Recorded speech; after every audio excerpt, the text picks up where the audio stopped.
Hi all, I have another fantastic, entertaining, exciting, instructive game to show you from the TCEC Season 17 Super Final. This was in round 43, Stockfish playing with the white pieces, the highly evolved Leela with the black pieces, should I say the mighty Stockfish with the white pieces, E4 from the mighty Stockfish. We have the Scandinavian defense. It used to be called the center counter. So this opening, in the past, sometimes it's been the subject of some scorn, criticism that it lost too many tempo. We have E takes, Queen takes, and we have Knight C3. Although it gains a tempo, it is blocking in the C pawn. We have Queen D6, a super trendy move in recent years. This has been played, and there's even been a book on it, and some grandmasters experiencing good results with it. We see D4, Knight F6, Knight F3, A6, G3, the end of the book. So Leela, playing with the black pieces, chooses bishop g4, and Stockfish kicks this bishop immediately with h3, not bishop f4, which Leela with the white pieces chose bishop f4. So h3 from Stockfish, we have bishop going back to h5.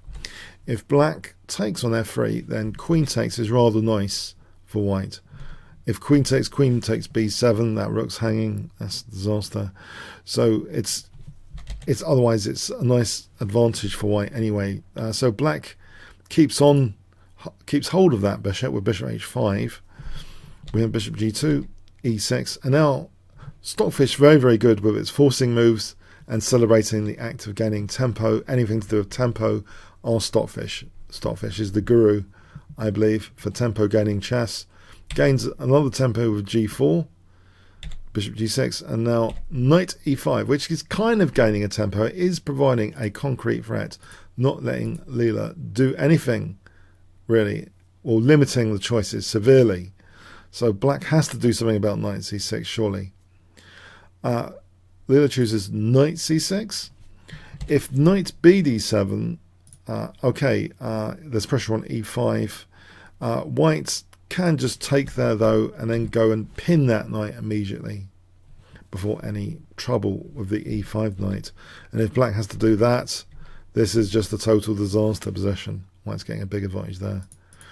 So after knight e5, Leela chose knight c6, and guess what white played for 200 points? Stockfish to play in this position.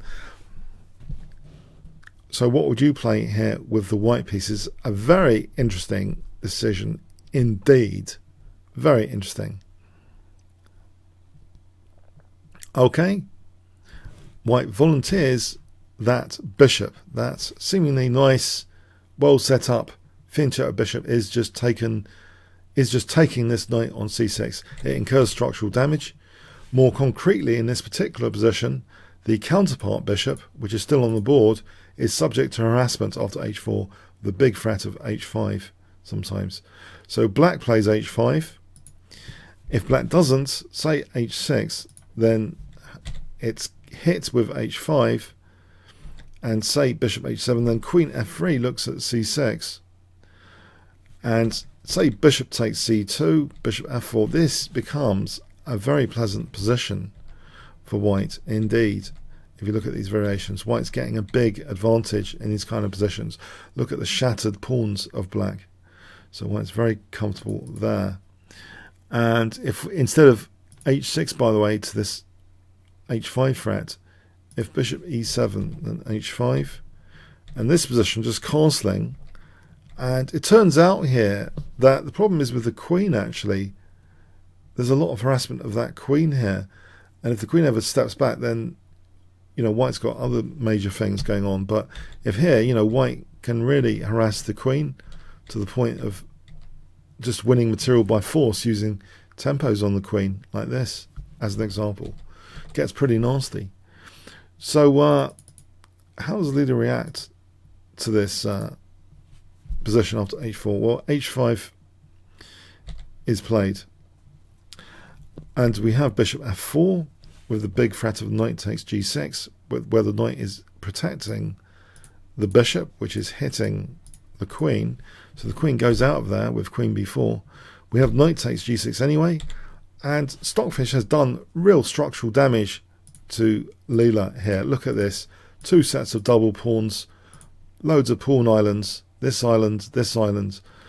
Yeah, it seems huge structural damage has been incurred. Concretely, after queen d3, the king is not going to be manually castling here. The king defends g6.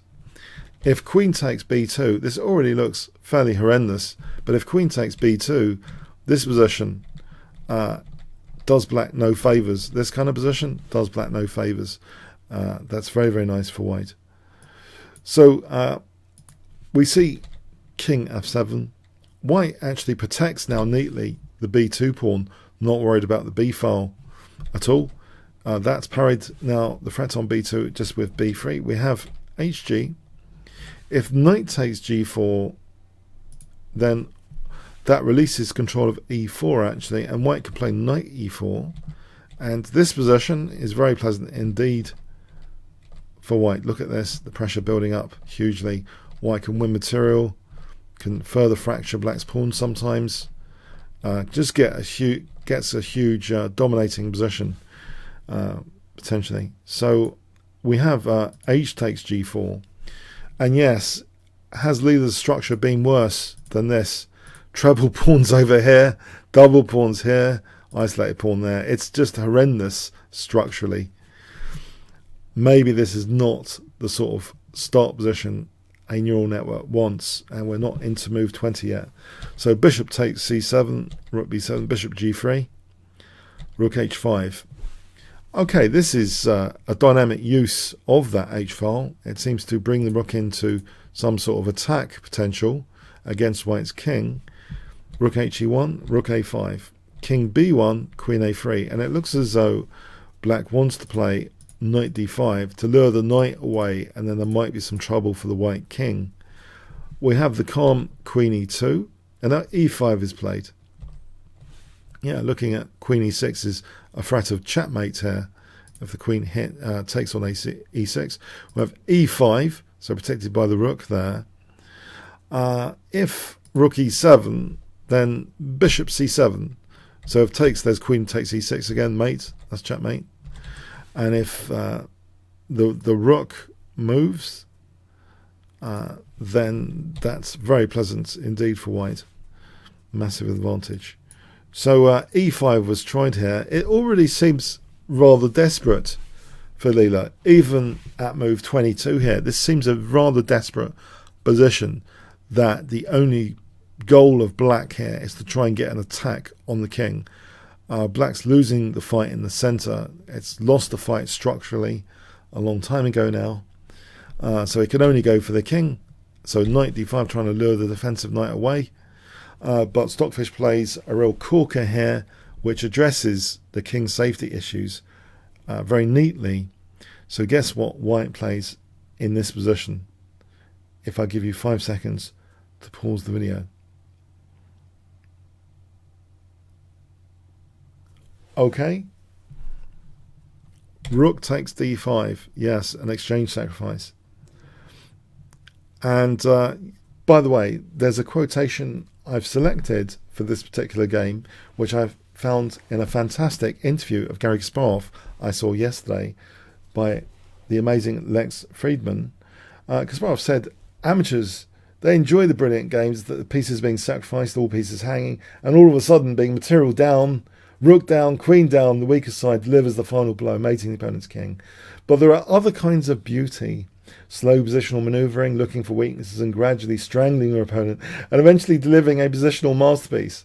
I thought that was quite a nice contrast, and how we can appreciate the beauty of Leela and Stockfish in the same opening position, the different beauties that they create around the game. Now here we see, Stockfish has really been using the tempo gainers, and this is a really bashing, smashing style of play here, and this exchange sacrifice now really solves the king's safety issues and creates a very dangerous pass pawn now. e6, check. And now queen takes g4, which not only wins a pawn, it stops for a moment d4 as well. We have queen c5, which hits the knight. That's now neatly not only protected, but also looking sometimes at queen f7 when the rook's not protecting f7, and looking at rook e5 to put even more pressure on d5 sometimes. Black plays d4. If king h8 as an example, then rook e5, and you can see that coordination on d5. Black's really lost that battle in the center here if d5 can't be held. But also white can just go for the king with h5 here. It's so bad, this position. For example, like this, things can get extremely nasty. For example, like that. If we look at another variation here, say bishop e7, check, and then slicing through to the king is on the cards in some of these lines. So like this, for example. It's horrendous stuff, basically. So Leela tries here d4, but then we have this tempo gaining rook e5. So if queen takes, white just takes that and then takes the rook on a5. So we have queen b4, and Stockfish just happily exchanges the rooks, and again encourages simplification with queen d5, looking at e7 discovered check and hitting the queen. Queen takes d5 is played. Just to put this on the board, if queen takes, then e7 discovered check, and that's crashing through, queening. Black hasn't got any killer check or anything, and the checks here would run out, check, but the king a3, I think the checks are running out rather rapidly because white controls a5 and other critical points. So after this queen d5, Leela just takes. What a miserable position. Although the exchange up, the black king is really imprisoned by its own double pawns, can't really get out and about, and by that pawn there. The rook is a bit hopeless here. White has that big e7 if the rook dares move off e7. We have bishop e7, king b2, king f8, so at least freeing the rook to move now. But a4, king e8, f3, which gives other options to white sometimes, like bishop f2 if needed, a5, and we have bishop c7. Yeah, Leela's given the target. It's a very desperate position anyway, very desperate. So yeah, it's bishop d8, white just takes that, and the knight here is superior, it seems, to the rook in this particular configuration because of that powerful e6 passed pawn. These pawns are all held in check by this one pawn here. So in fact, Stockfish plays another wonderful move. Can you see what Stockfish played for 200 points? If you want to pause the video here for 5 seconds, white play here. Very, very powerful move. b4, getting another passed pawn into the game. So a takes is played, so white's got another passed a pawn here to throw at the black resources, to overload the black resources. If black didn't take on b4, say king e8, then b5, it's a passed pawn anyway, and c4, it will be two connected passed pawns. If that's taken out, white ends up just moving the king up there, and maybe there's some torturous maneuvering, but eventually the king's going to help, like herd the pawns. Eventually it's not going to end well there. So Leela takes on b4. We have a5, rook a7, a6. Yeah, Stockfish is in full control over this position tactically as well. This pawn is immune basically. King e8 is played because if rook takes, then forcing move e7 and another one e8, going in for knight c7, picks up the rook, and that's the end of that. So black is pretty helpless here. King e8, king b3, king d8, black is just waiting, check, king takes. Yeah, black's in a hopeless state here. The rook's just passive. In fact, the king comes to gobble up the rook with king b7. I know, it's terrible. And yeah, Stockfish doesn't mind giving Leela the h-pawn here because white's pawn is queening, potentially with check if the king didn't move out the way, but white's queening the queens first.